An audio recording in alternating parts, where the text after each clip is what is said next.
When the long days on Mount Sinai were finally over, Moses began his descent.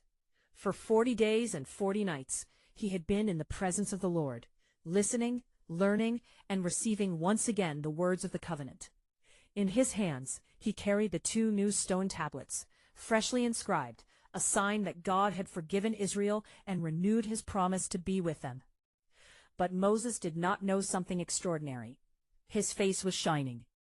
Not like a lamp, not like fire, more like a soft, powerful glow, the way the moon reflects the sun. It was the quiet radiance of someone who had stood close to God's glory. As Moses approached the camp, Aaron and the people looked up and froze. There was Moses, familiar and beloved. But his face was bright, almost too bright to look at. The people stepped back in fear, unsure what this meant. Moses saw them hesitate, and gently called out, "Aaron, come near, do not be afraid." Slowly the leaders approached. Then the rest of the people gathered around him. Moses spoke to them calmly, telling them everything the Lord had commanded on the mountain.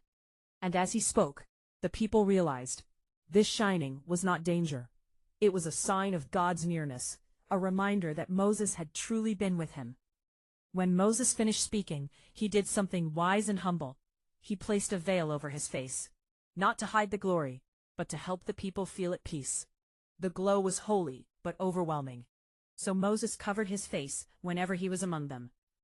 But whenever he went back into the tent to speak with the Lord, he removed the veil. In God's presence he stood unveiled, friend to friend, servant to master, heart to heart.